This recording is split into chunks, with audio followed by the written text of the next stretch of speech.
Evangelho segundo João, capítulo 13.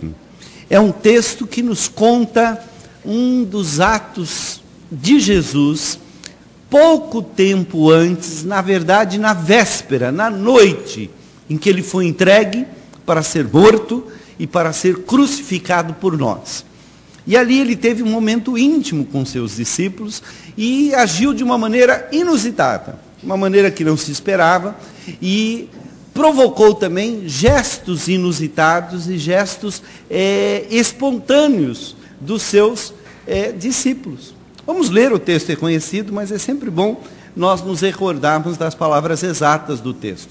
Evangelho segundo João, capítulo 13, diz o seguinte: Ora, antes da festa da Páscoa, sabendo Jesus que era chegada a sua hora de passar deste mundo para o Pai, tendo amado os seus que estavam no mundo, amou-os até ao fim. Durante a ceia, tendo já o diabo posto no coração de Judas Iscariotes, filho de Simão, que traísse a Jesus, sabendo este que o Pai tudo confiara às suas mãos, e que ele viera de Deus e voltava para Deus, levantou-se da ceia, tirou a vestimenta de cima e, tomando uma toalha, cingiu-se com ela. Depois, deitou água na bacia e passou a lavar os pés aos discípulos e a enxugar-lhes com a toalha com que estava cingido. Aproximou-se, pois, de Simão Pedro, e este lhe disse: Senhor, tu me lavas os pés a mim? Respondeu-lhe Jesus: o que eu faço não o sabes agora, compreendê-lo-ás depois. Disse-lhe Pedro: nunca me lavarás os pés. Respondeu-lhe Jesus: se eu não te lavar, não tens parte comigo. Então Pedro lhe pediu: Senhor, não somente os pés, mas também as mãos e a cabeça. Declarou-lhe Jesus: quem já se banhou não necessita lavar senão os pés, quanto ao mais está todo limpo. Ora, vós já estáis limpos, mas não todos, pois ele sabia quem era o traidor. Foi por isso que disse: nem todos estáis limpos. Nós vamos ler até esse pedaço aqui, se os irmãos quiserem manter a Bíblia aberta. O restante da história é muito conhecida porque é o momento no qual Jesus aplica. Mas eu queria ler essa primeira parte do texto, porque essa primeira parte do texto me faz pensar no seguinte: que os nossos gestos espontâneos, aquilo que nós fazemos quando somos pegos de surpresa, mostram muito do que nós somos, do que nós sentimos, do interior do nosso coração e de como nós vemos as coisas. Por isso é muito importante nós sabermos como reagir, porque é na hora que nós somos pegos numa situação inusitada, numa situação não planejada, numa situação onde nós não esperávamos que aquilo acontecesse, é nessa hora, meus irmãos, que o perigo é maior, porque nós nos mostramos sem querer. Nós nos deixamos entrever e às vezes abrimos uma brecha, às vezes abrimos uma brecha pela qual as pessoas podem ver no interior do nosso coração. E aqui nós temos exatamente isso. Esta ceia, esta Páscoa, era para ser na cabeça, no coração dos discípulos, mais uma das Páscoas. Talvez houvesse uma grande expectativa, porque o círculo estava se fechando ao redor de Jesus. Com certeza Judas estava ali apreensivo, porque ele já estava num planejamento de entregar a Jesus, de trair a Jesus. Quer dizer, já havia no coração de Judas premeditadamente as coisas que mais tarde teriam um desfecho trágico para a sua vida. A ceia começou, era uma ceia pascal, e aí nós precisamos entender algumas coisas. Por exemplo, quando nós imaginamos a ceia, a última ceia, é possível que venha à sua mente aquele quadro do Miguel Ângelo, né? A última ceia. E a ideia clássica da última ceia é aquela. Mas eu queria dizer para os irmãos, ninguém ceia daquele jeito. porque ali eles estão mais posando para uma fotografia do que ceando, né? Quando nós nos reunimos para uma ceia com a nossa família, nós não nos sentamos todos do mesmo lado da mesa, como se estivéssemos na frente de alguém que está pintando um quadro e está sendo pousado. Então, aquele quadro, na verdade, é um quadro simbólico, ele não mostra, de fato, como é que foi a ceia. Outra ideia que nós temos é que as pessoas talvez se sentassem em mesas, como nós nos assentamos às mesas, não em mesas, mas às mesas. Nós sentamos ao redor da mesa em cadeiras que nos deixam mais ou menos numa posição assim, que é a nossa posição comum. Mas isso é uma coisa muito moderna. Não era assim que se ceava na Palestina, não era assim nos tempos bíblicos. A mesa provavelmente era uma mesa da altura do chão, um pouquinho maior. As cadeiras não haviam, o que havia eram camas, eram sofás, nos quais os discípulos provavelmente estavam reclinados com os pés para trás. Outra coisa que talvez nós precisemos saber para nos situar nesse texto é que hoje, quando nós vamos almoçar ou comer em algum lugar, ou cear na casa de alguém, ou jantar na casa de alguém, não acontecerá com certeza de você chegar na casa da pessoa e dizer assim: por favor, eu posso lavar os pés? Não faz sentido uma coisa dessa. O comum, o normal, é que nas casas haja um lavabo, haja uma oportunidade, ou hoje existe aquele gel, né, de álcool para que haja uma esterilização das mãos e tal, para que você possa se alimentar, porque normalmente a gente vem da rua, as mãos nós usamos para pegar nas coisas, e normalmente quando nós chegamos a uma casa, nós pedimos para lavar as mãos, ou oferece-se a oportunidade para que nós lavemos as mãos. Mas nos tempos bíblicos, quando se chegava da rua, normalmente era preciso algo mais, porque as pessoas andavam ou de sandálias ou de sapatos abertos. As mulheres que andam de sandálias sabem disso. O quanto, mesmo nesse território todo asfaltado e todo calçado que nós vivemos, como os pés vão acumulando sujeira.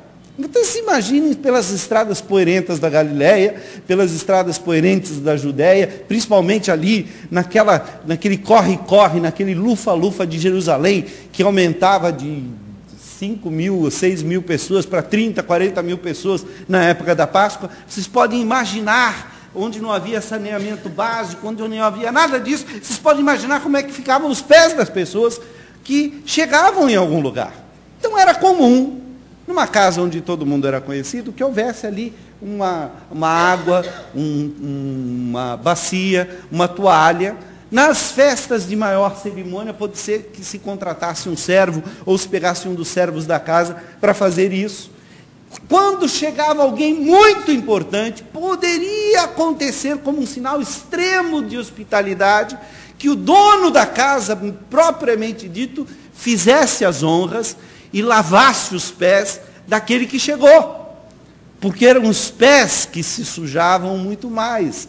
Não havia como há nos dias de hoje. Aliás, banho naquela época era algo muito complicado. Você deveria tomar um banho uma vez por mês, alguma coisa assim, uma vez por semana, ou tal. E à medida que você vai andando, os pés vão se sujando. Então, notem que nós estamos nesse contexto, e é nesse contexto em que, durante a ceia, e isso já é inusitado, porque ou se faz no início da ceia, ou se faz antes da ceia, mas durante a ceia, eles estavam ali assentados, antes mesmo de que Jesus transformasse a última ceia pascal na primeira santa ceia da nova aliança. O Senhor Jesus repentinamente levantou-se da sua cama. Isso já deve ter provocado nos discípulos alguma reação. A ceia não acabou ainda, o que está acontecendo? Ele levantou-se do seu reclinar, tirou a vestimenta de cima, que era a vestimenta mais formal, a vestimenta interior é uma vestimenta mais íntima, não era uma vestimenta que se usava, era apenas, claro que era visível, mas era muito mais íntima.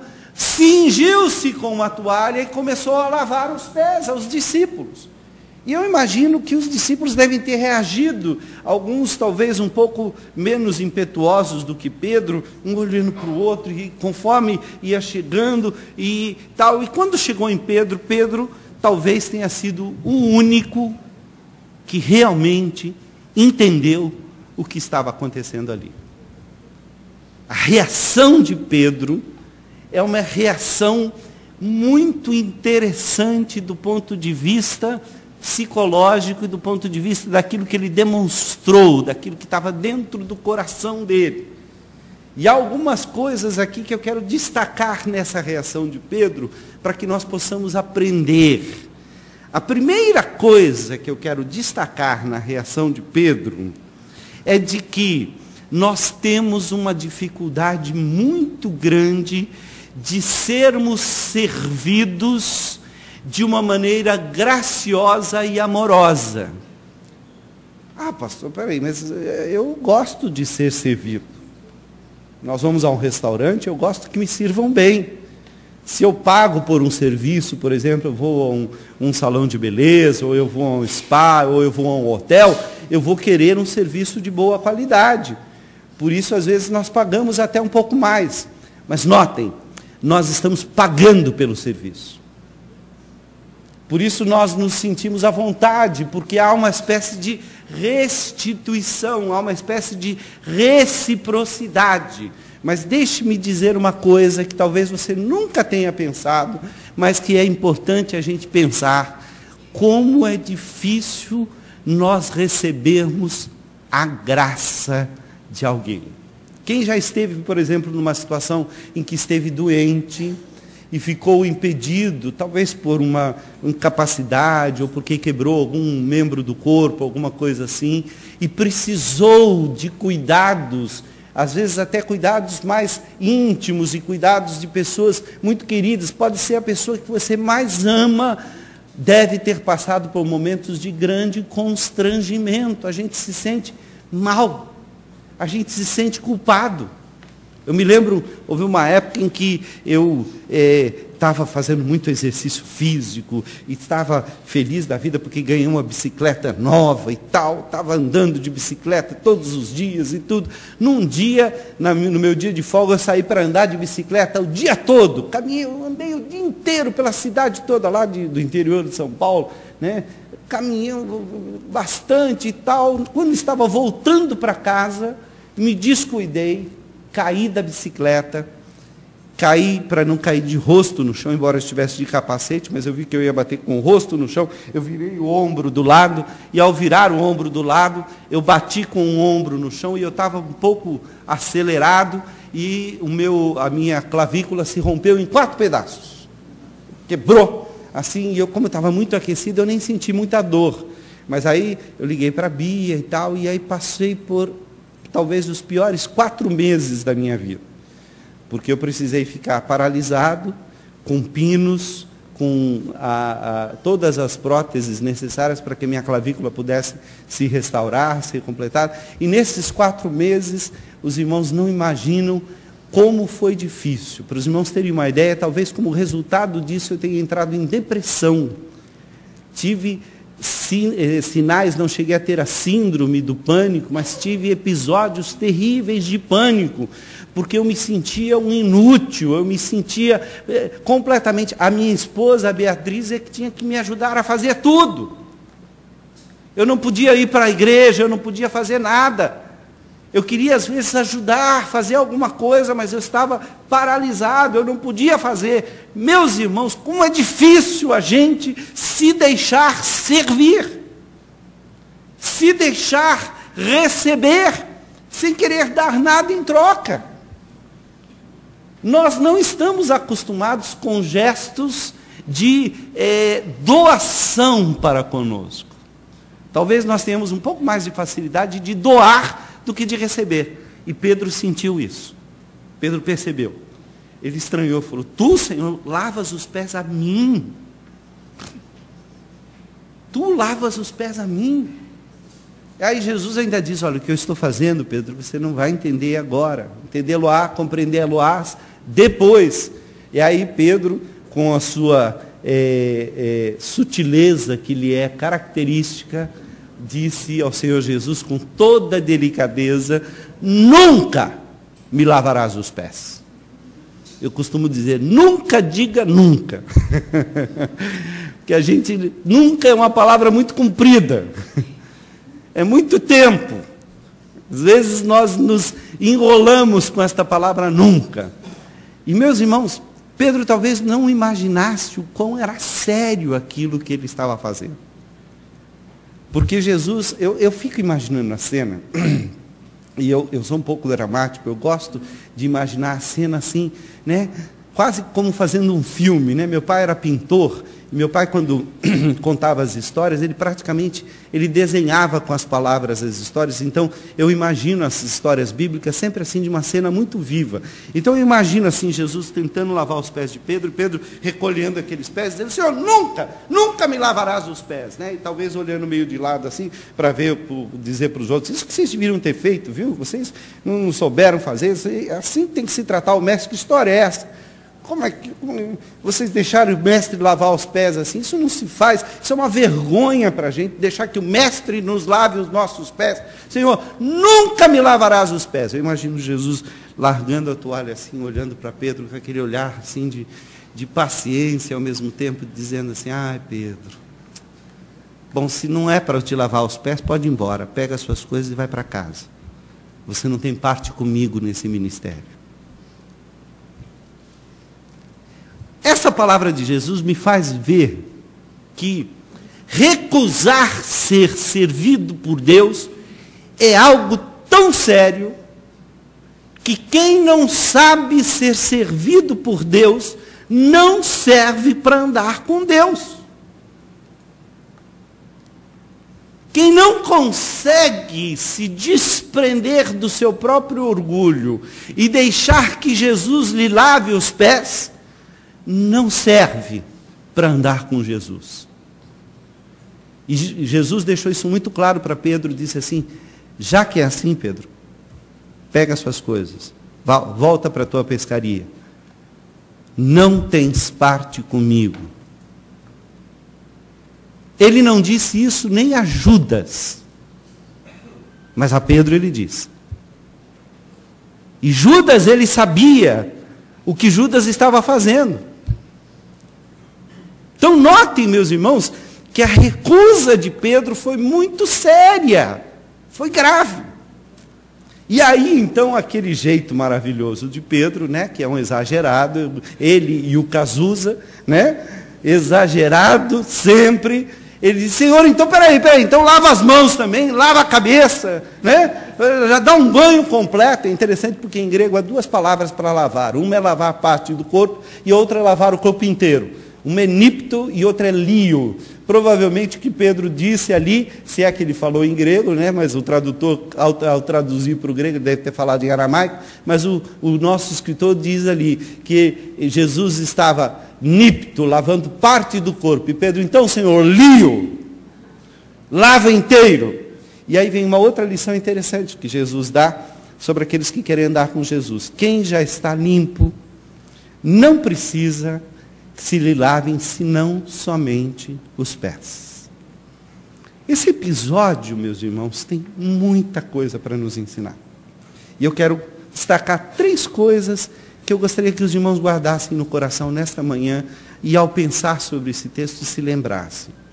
A primeira coisa é que, se nós quisermos andar com Jesus, nós temos que aprender a receber de Jesus a graça que Jesus tem para nos dar. Nós temos que aprender a ser servidos por Cristo e, principalmente, temos que aprender a nos deixar ser servidos por Cristo. Pode parecer muito simples isso, mas não é. Porque nós temos a tendência de querer pagar por tudo que nós recebemos. Nós somos orgulhosos ao ponto de acharmos que não precisamos de ninguém para nada. Nós somos orgulhosos ao ponto de não querer receber a salvação, que é algo que Deus nos dá de graça. É por isso que as pessoas têm tanta dificuldade de entender a graça de Deus. Muitas pessoas talvez estejam em busca até das bênçãos de Deus, das misericórdias de Deus, mas pouca gente está atrás da graça de Deus, embora ache que a graça seja outra coisa. As pessoas estão, na verdade, atrás de algo que não é graça. Porque, vamos lembrar o seguinte, a misericórdia é quando Deus não nos dá o que nós merecemos. Nós merecemos o castigo, e Deus, por misericórdia, sustém o castigo. Nós merecemos uma repreensão, e Deus, por misericórdia, não nos dá esta repreensão. Nós merecemos, talvez, ser tratados segundo os nossos pecados, e pela misericórdia de Deus, Deus não nos trata segundo os nossos pecados. Isso é misericórdia. Mas a graça é muito mais do que isso e vai muito mais além. Porque pela graça, Deus nos dá o que nós não merecemos. Notem bem, pela misericórdia, Deus não nos dá o que merecemos de castigo. Mas pela graça, até o que nós não merecemos, Deus nos dá. E é muito difícil. Eu me lembro uma vez que um irmão de nossa igreja passou por uma angústia muito grande, nós estivemos lutando com ele em oração durante meses e tal, e Deus resolveu de uma maneira assim milagrosa, de uma hora para outra. Ele havia perdido tudo, de um dia para o outro, recuperou quase tudo. Foi um problema gravíssimo, uma história longa, eu não vou contar os detalhes para os irmãos, mas eu sei dizer que esse irmão passou assim de uma vida de desespero, de não conseguir dormir, com medo dos seus filhos serem inclusive mortos pela pessoa que estava explorando a ele e estava querendo cada vez mais num negócio mal sucedido que ele entrou. De uma hora para outra, ele vendeu tudo que tinha, falou: olha, a minha paz vale tudo que eu tenho. Tudo que ele pôde vender, ele vendeu carro, vendeu tudo, foi lá, entregou um dinheiro que ele não tinha que pagar para poder ficar em paz. Aí ele veio, voltou, falou: pastor, olha, que coisa, eu estou dormindo, eu estou pobre, mas estou conseguindo dormir. E de uma hora para outra, Deus o abençoou, assim, numa semana, ele recuperou praticamente tudo que ele havia vendido para pagar aquela dívida que não era dele. E eu me lembro que uma noite ele foi em casa me abraçar, a minha esposa, ele e a esposa foram com os filhos, e ele me abraçou, disse: Valdo, eu trouxe aqui uma coisa para você. Tirou o envelope do bolso e me entregou. Eu falei: meu irmão, que isso? Não se preocupa com isso. Ele falou: não, mas era um envelope estranho, porque era um envelope assim meio gordinho. Não era, né? Eu falei: nossa, estava cheio de dinheiro, né? Não, não estava. O que tinha naquele envelope era a chave de um carro. E ele me entregou. Eu olhei e falei: o que é isso? Aí ele me entregou o documento já no meu nome. Não era um carro zero, mas era um carro que ele usou durante muito tempo, um carro muito bom. Foi o primeiro carro que eu tive. Meus irmãos, eu não sabia o que fazer. Eu queria enfiar a mão no bolso, pegar a carteira, dar uma gorjeta para ele, fazer alguma coisa. Eu ia ofendê-lo. Imagina, ele me deu um carro, eu pego aqui e falo: olha, toma aí, R$100. Nós não sabemos receber graça. Nós temos dificuldade para receber a graça. A gente acha que está devendo. E na graça, eu vou ficar devendo mesmo, mas eu tenho que me alegrar com isso. Então a primeira coisa que nós temos que aprender, meu irmão: receba o que Deus tem para te dar. Que darei ao Senhor por todos os seus benefícios para comigo. Tomarei o cálice da salvação e andarei na presença do Senhor. Eu não tenho o que dar a Deus. Ele quer lavar os meus pés. A segunda coisa que nós temos que aprender com esse texto é de que, se nós não soubermos também deixar que Jesus lave os nossos pés periodicamente, nós não servimos para andar com Cristo. Sabe por quê? E é interessante por causa da resposta que Jesus dá a Pedro. Ele diz assim: se não te lavar os pés, não tens parte comigo. Ele diz: Senhor, então lava tudo, faz um banho completo. Ele diz: quem já está limpo, não precisa que se lhe lavem senão somente os pés.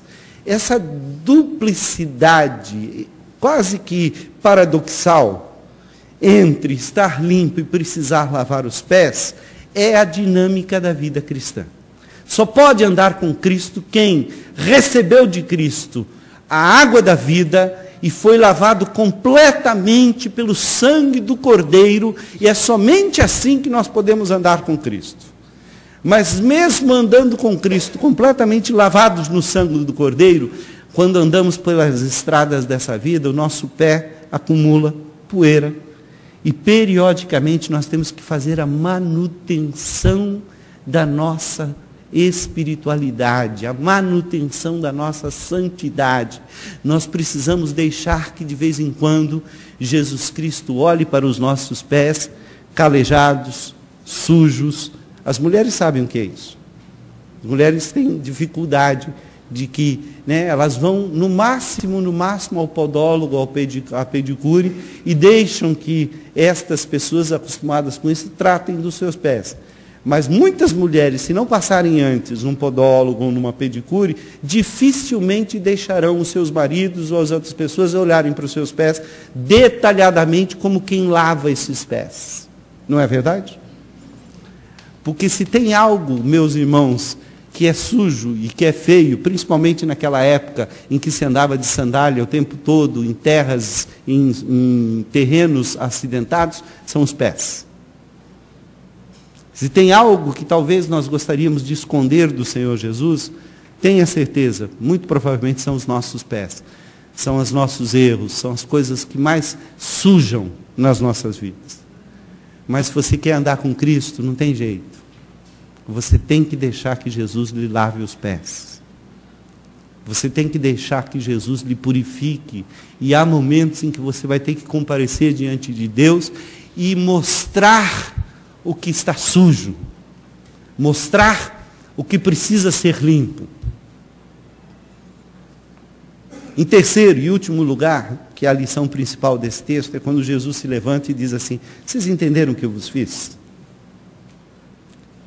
Se eu, que sou o mestre e o Senhor, e vocês me chamam de mestre e Senhor, e fazes bem, porque eu sou, vos lavei os pés, quanto mais vós outros deveis lavar os pés uns dos outros.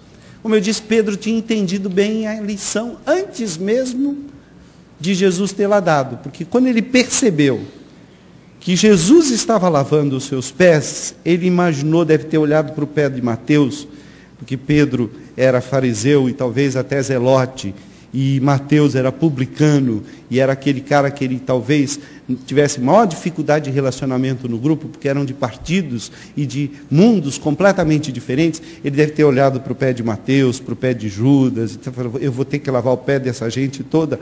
Não, Senhor. Eu vou cortar esse mal pela raiz. Senhor, quem lava os pés aqui sou eu, vou lavar os seus pés. Porque no dia em que eu estiver no seu lugar, eu vou querer que lavem os meus. Pedro entendeu. Por isso que eu digo, cuidado com as suas reações espontâneas, porque mostra muito de você. E Jesus também entendeu, porque ele disse: tá bom, Pedro, você não quer que eu te lave os pés? Vai embora. Porque só fica comigo quem sabe ser servido e quem sabe servir. O reverendo Guilhermino usava uma expressão, e usa ainda, muito interessante. Ele diz uma coisa muito simples. Ele diz assim: quem não serve, não serve. Se nós não aprendermos que Cristo quer nos lavar e nos dar de graça o que nós não podemos conseguir por nós mesmos, se nós não aprendemos a receber a salvação gratuitamente, se nós não aprendermos a deixar Jesus limpar as nossas vidas periodicamente, lavando os nossos pés, se necessário for, e sempre será necessário, e se nós não aprendemos a fazer isso aos outros, tudo isso no ambiente que Jesus estava, nós não somos capazes. Qual era o ambiente? O texto diz lá no início: tendo chegado a hora, sabendo já que estava para passar para junto de Deus, que iria para o Pai, que era chegada a sua hora, o Senhor Jesus amou os seus discípulos e os amou até o fim.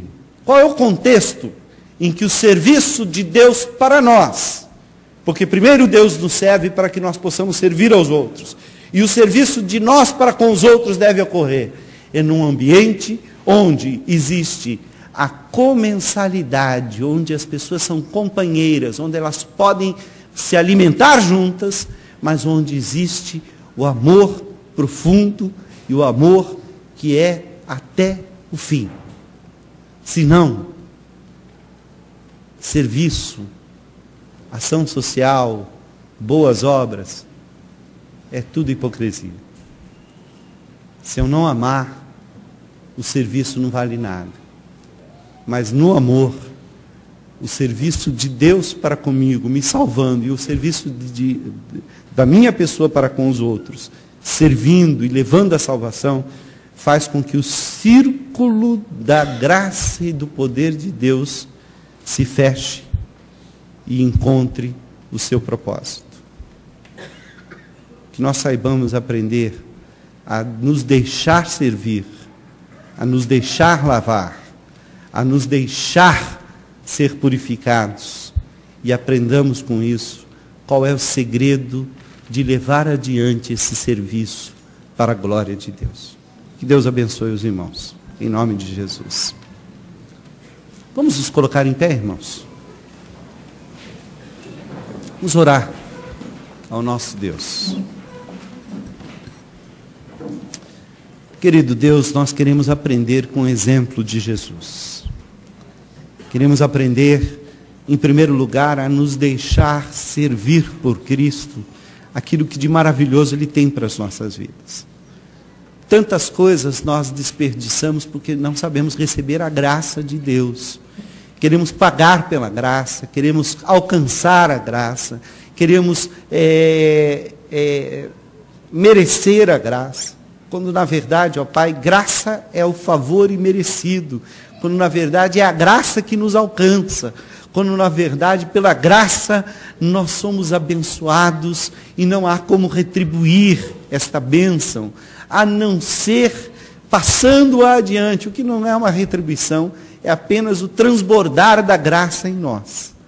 Por isso nós te pedimos que nós saibamos ser canais desta graça, canais da tua bênção, canais para que possamos receber de ti e passar adiante. Ensina-nos, ó Pai, o segredo. Ensina-nos a servir. Ensina-nos a transmitir adiante aquilo que nós recebemos de Deus. Abençoa cada um de nós agora que vamos para os nossos lares. Abençoa-nos nesse dia. Abençoa esta igreja no seu aniversário, na eleição dos seus pastores, ó Pai. Te agradecemos pelo carinho com que somos recebidos aqui. Te pedimos pela vida do reverendo Leonardo, do reverendo Felipe. E te pedimos que a tua graça esteja sobre eles, em nome e por amor de Jesus Cristo.